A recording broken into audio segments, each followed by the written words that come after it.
एक महामंडलेश्वर की पदवी है उनके पास और उनके आसन के ऊपर पुलिस वाले जूते पहन के चल रहे हैं। शर्म आनी चाहिए पुलिस प्रशासन को। भाई पुलिस प्रशासन है तो वही इंसान है, देवी देवता तो वो भी मानता होगा, पूछता होगा। भजन होता है, कीर्तन होता है, जहाँ पे भजन कीर्तन है, सत्संग भवन है, सत्संग भवन के अंदर जूता पहने हुए वो चले जा रहे हैं और वहाँ से वीडियो बता रहे हैं लोगों के अंदर। ये ऐसा हम कतई बर्दाश्त नहीं करेंगे, चाहे कुछ भी हो। हम मुकदमे लेने के लिए तैयार है, सब कुछ करने के लिए तैयार है, लेकिन ये धर्म के प्रति, धर्म की भावनाओं को जो ठेस पहुँचाने का जो काम कर रहा है, ये कभी चाहे पुलिस प्रशासन हो चाहे एसपी साहब हो, सभी कान खोलकर सुन ले। ऐसा आज तक कभी तक नहीं हुआ।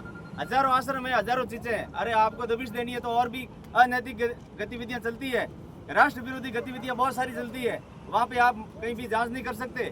और एक धार्मिक स्थल, एक गौशाला के अंदर आप जूते पहन के घुस गए वहाँ पर, और आप राजस्व विभाग के अधिकारियों को लेके आ गए, गौशाला को नाप रहे हो, फीते से नाप रहे हो, गौशाला का सीमांकन कर रहे हो। है कोई आपके पास आदेश? आप गौशाला का ताड़ा तोड़ कर अंदर घुस गए, रेड का नाम दे रहे हो, रेड का नाम दे रहे हो, मतलब गौशाला की पूरी छवि खराब करने की आप कोशिश कर रहे हो। और जो सोशल मीडिया पे जो लोग हैं उनको मैं कह रहा हूँ, अरे आप गौ माता की क्यों हाई ले रहे हो भाई? गलत चीजें करके आप खुद सोचो। जो आंखों से नहीं देख रहे हो आप उसको आगे से आगे फॉरवर्ड करते जा रहे हो। किसी के कहने से कोई AI के माध्यम से गुफा बना रहा है और उसकी वो गुफा बता रहा है 7 किलोमीटर लंबी।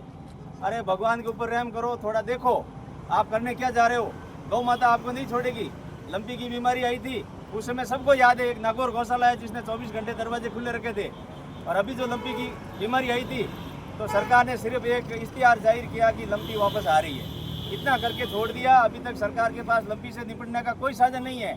और नागौर गौशाला में 2 महीने से लंपी सेंटर खुल गया है और अभी मेरे हिसाब से करीब 300 से 400 गाय महाराज जी उसके अंदर अभी भी एडमिट है। तो आप गौभक्तों के धैर्य की परीक्षा न लें। प्रशासन से तड़प के मरी है कल। हाँ बिल्कुल, मरी कल 4-5 जो आज इस तरीके की कार्रवाई होती है तो कोई स्टाफ वहाँ क्यों नौकरी करेगा?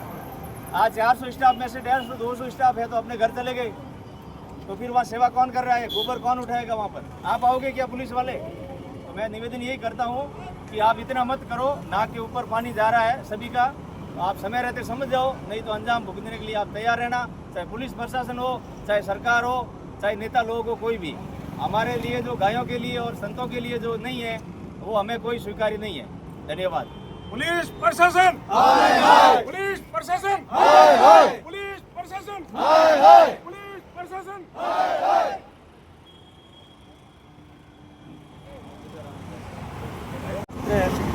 गौ माता के लिए हम सभी वक्त आज सड़कों पर उतरे हैं। ये गौ माता का अपमान है, स्वामी जी का अपमान नहीं है। गौ माता के सम्मान में हम सभी गौ आज कलेक्टर साहब को ये ज्ञापन देने आए CM साहब के नाम से, ताकि हमारी गौ माता सुरक्षित, क्योंकि जिस प्रकार की कार्रवाई नागौर पुलिस प्रशासन ने की है उससे सारे जो गौ भक्त जो सेवा कर्मी वहाँ कार्य कर रहे थे वो आज वहाँ एक भी आदमी नहीं रुक रहा है और गाय तड़प के मर रही है।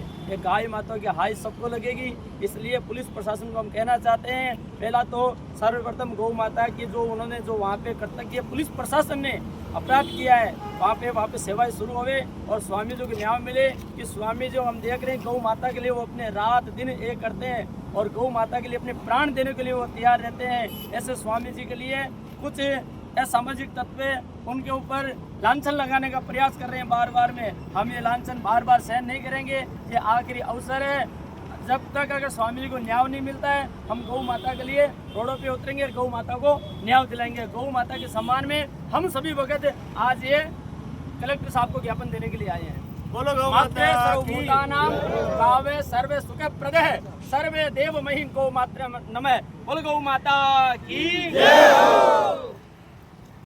आज हम सब लोग सर्व समाज 36 कौम के लोग नागौर गौशाला में जो षड्यंत्र पूर्वक जो कार्रवाई हुई थी, एक तरफा कार्रवाई, उसको लेकर जोधपुर जिला कलेक्टर के मार्फत मुख्यमंत्री श्री भजनलाल जी शर्मा और जो DGP साहब है राजस्थान के पुलिस महानिदेशक, उनके नाम से हमने ज्ञापन दिया है।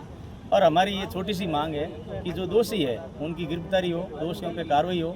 और जो झूठा मुकदमा महाराज जी के ऊपर दर्ज किया, महाराज जी यहाँ राजस्थान में भी नहीं है, 20 तारीख को निकल गए, 23 तारीख की घटना है, तो गंभीर धाराओं के अंदर मुकदमा दर्ज किया, पोक्सो, SC ST, लज्जा भंग, छेड़छाड़। इससे हमारे जो धार्मिक भावनाएं हमारी आहत हुई है और पुलिस की रेड जिस तरह गौशाला में हुई थी, पवित्र स्थान के ऊपर जिस तरीके से उन्होंने एक रेड की और फालतू जो अफवाहें फैला रहे हैं, उसकी पूरी एक सक्षम अधिकारी के द्वारा हम लोग निष्पक्ष जांच चाहते हैं, कार्रवाई चाहते हैं, ताकि गायों का इलाज सुचारू रूप से हो और वहाँ जो काम कर रहे जो लोग हैं उनके रोजगार पर कोई संकट नहीं आए।